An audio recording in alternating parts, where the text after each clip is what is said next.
আজকে আমি নিয়ে চলে এসেছি একটা অসাধারণ রেসিপি, যেটা কিন্তু অনেকেই খেতে পছন্দ করেন, কিন্তু একটু আঁশটে গন্ধ লাগে বলে অনেকজন কিন্তু এটা খেতে চায় না। কিন্তু আমি যেভাবে রান্না করেছি, এটা যদি সেইভাবে রান্না করে থাকেন তাহলে কিন্তু একটুও গন্ধ লাগবে না। তো আজকে আমি দেখাবো মুরগির গিলে রেসিপি। তার জন্য আমি কড়াইয়ে 2 টেবিল স্পুন তেল গরম করতে দিয়ে তার মধ্যে একটা তেজপাতা, একটা শুকনো লঙ্কা, 2টো দারচিনি, 2টো লবঙ্গ দিয়ে একটু নাড়াচাড়া করে নিয়ে ওর মধ্যে দিয়ে দেব কুচি করে রাখা আদা, রসুন আর কাঁচা লঙ্কা। এটাকেও হালকা একটু নাড়াচাড়া করে নেব। তারপর আমি এর মধ্যে দিয়ে দেব একটা কুচি করে রাখা পেঁয়াজ। পেঁয়াজটাকে দিয়ে পেঁয়াজটা আমি হালকা একটু কালার চেঞ্জ করা পর্যন্ত ভালো করে ভেজে নেব। পেঁয়াজ যখন একটু কালার চেঞ্জ হবে তখন এর মধ্যে দিয়ে দেব হাফ চা চামচ আদা রসুন বাটা। আদা রসুন বাটাটাকেও খুব ভালো করে ভেজে নেব যতক্ষণ আদা রসুন ভাজার গন্ধ না চলে যায়। তারপর আমি এর মধ্যে দিয়ে দেব মুরগির গিলে। 500 গ্রাম নিয়েছি। এটাকে খুব ভালো করে ধুয়ে পরিষ্কার করে আমি ছোট ছোট টুকরো করে কেটে নিয়েছি। হাই ফ্লেম করে এটাকে আমি খুব ভালো করে ভেজে নেব। এখানে কিন্তু গ্যাসের ফ্লেম লো করাও যাবে না এবং কোনো রকম লবণও দেওয়া যাবে না, তাহলে কিন্তু এটা জল ছেড়ে দেবে, তখন কিন্তু এর মধ্যে আঁশটে গন্ধটা রয়ে যাবে। এটাকে আপনারা কিন্তু বড় বড় টুকরো রেখেও রাখতে পারেন। আমি ছোট করে কেটে নিয়েছি। ছোট টুকরো করে নিলে এর মধ্যে সমস্ত মশলাগুলো খুব ভালো করে ঢুকে যায়, যাতেও কিন্তু আঁশটে গন্ধটা চলে যায়।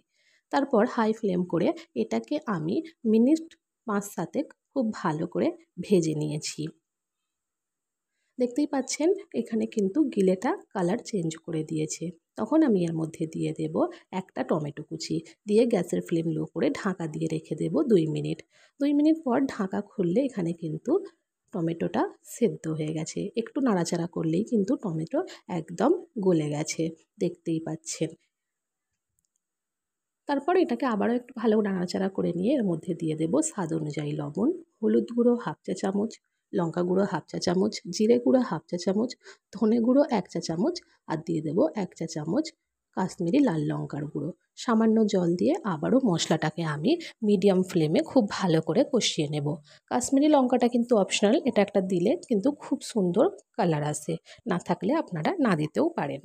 খুব ভালো করে আমি মিডিয়াম ফ্লেমে মশলাটা কষিয়ে নিচ্ছি প্রায় 5 থেকে 7 মিনিট।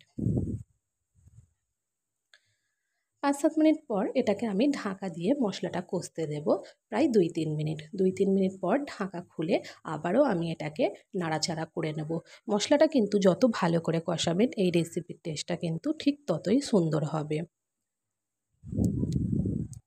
তো যদি আমার ভিডিওটা ভালো লেগে থাকে, আমার চ্যানেলটা সাবস্ক্রাইব করার অনুরোধ রইল।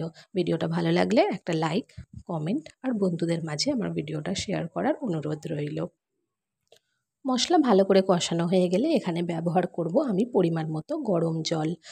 গরম জলটা দিয়ে একটু নাড়াচাড়া করে ঢাকা দিয়ে রেখে দেব 5 থেকে 6 মিনিট, অথবা যতক্ষণ না গিলেটা পুরোপুরি সেদ্ধ হয়ে যাচ্ছে। ঢাকা খুললেই কিন্তু এখানে আমাদের রেডি হয়ে যাবে মুরগির গিলে কষা। সামান্য পরিমাণে আমি এখানে গরম মশলা, ধনেপাতা দিয়ে নাড়াচাড়া করে এটাকে আমি নামিয়ে নেব। তাহলে কত সহজে এই রেসিপিটা বানানো যায় একবার অন্তত বাড়িতে ট্রাই করে দেখতে পারেন।